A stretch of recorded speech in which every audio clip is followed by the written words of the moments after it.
ma vie allait changer. L'auteur de ce message s'appelait Jeannette. Elle aussi était honnête et me fit savoir que son âge n'était pas tout à fait celui que j'avais donné dans mes critères. Elle avait 48 ans et je cherchais une femme entre 35 et 40 ans. Mais en revanche, elle avait un atout majeur, un fort accent dont j'étais incapable de trouver l'origine. En repensant à Marcella, j'essayais de me souvenir de son accent pour le comparer. Effectivement, il semblait eurasien, mais j'étais cependant incapable d'en avoir plus de précision. Incapable de mieux connaître Jeannette, je commençais par écouter à mon tour son annonce. Comme je le demandais dans mes critères, elle avait un emploi stable et était autonome financièrement. Dans ses hobbies, elle faisait de la peinture, composait des chansons et jouait de plusieurs instruments. Et, pour ne rien gâcher, elle se disait assez jolie. Bien sûr, elle avait 48 ans. Et comme tous les hommes, j'aurais préféré rencontrer une femme de 10 à 15 ans plus jeune que moi. Mais était-ce le moment de faire le difficile? J'étais dans l'année de mes 45 ans. Alors, 3 ans de plus.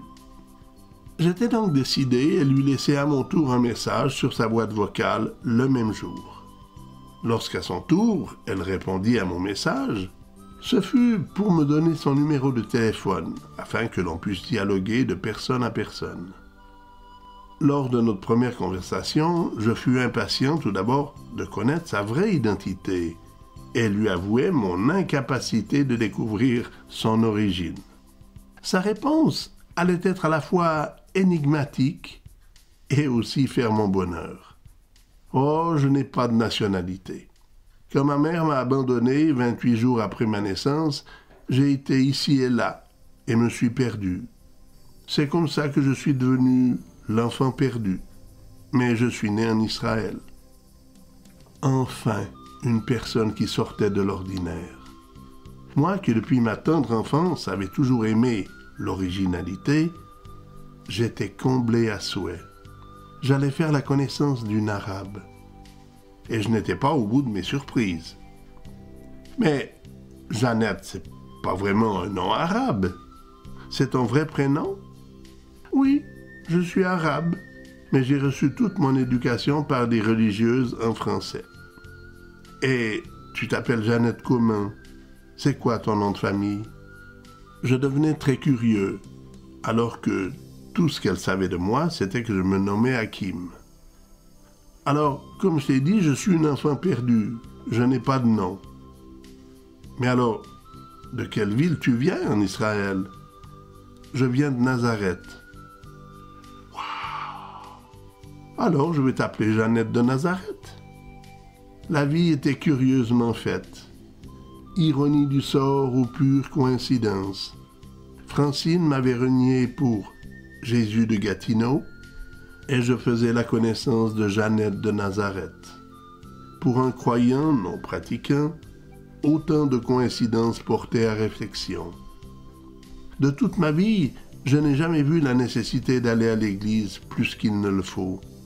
Et cela, même si je prie et remercie le Seigneur chaque jour de ma vie, et plusieurs fois par jour.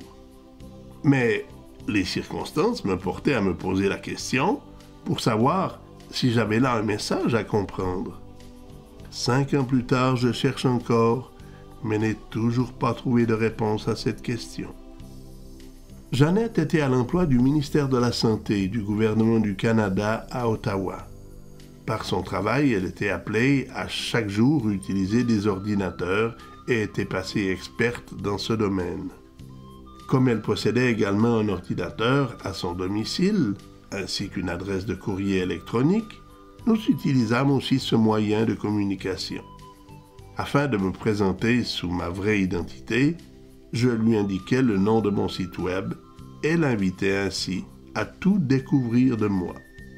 De ma présentation personnelle jusqu'à mes activités professionnelles en dehors de mon emploi d'agent de sécurité. À son tour, elle devait scanner 2 photos d'elle-même et me les faire parvenir par courrier électronique. La première d'entre elles me laissa bouche bée. Elle avait été prise au port de Toronto quelques années auparavant. Sur cette photo, sa silhouette et son physique donnaient l'impression qu'il s'agissait purement et simplement d'un mannequin. Sa jeunesse et sa beauté me faisaient douter qu'il s'agisse bel et bien d'elle.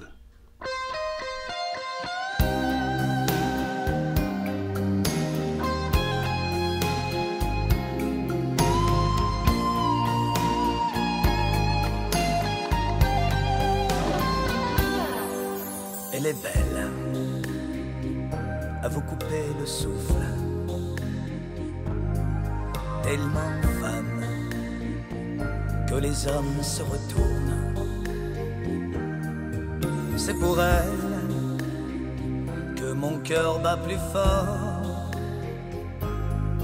Devant elle, je ne trouve plus les mots et j'en rêve. Son image me poursuit au point même de faire rire mes amis. Amoureux, serais-je donc amoureux? Je voltige sur un fond de ciel bleu. C'est fou comme un regard parfois peut vous donner la fièvre, comme un vol d'oiseau peut vous emporter loin de chez vous, comme un jour qui se lève peut vous mettre le cœur en tendresse. Quand on est amoureux, la vie change, rien n'est jamais perdu. Elle est douce, son regard me fascine. Quand elle marche, elle devient ballerine. J'ai envie de la voir tout à moi. Elle est femme jusqu'au bout de ses doigts. C'est fou comme un regard parfois peut vous donner la fièvre, comme un vol d'oiseau peut vous emporter loin de chez vous, comme un jour qui se lève peut vous mettre le cœur en tendresse. Quand on est amoureux, la vie change, rien n'est jamais perdu.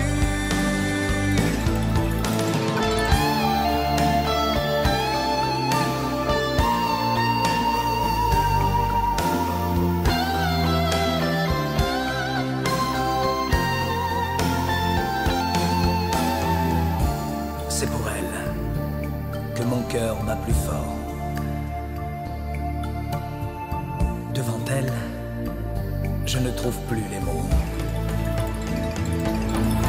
C'est fou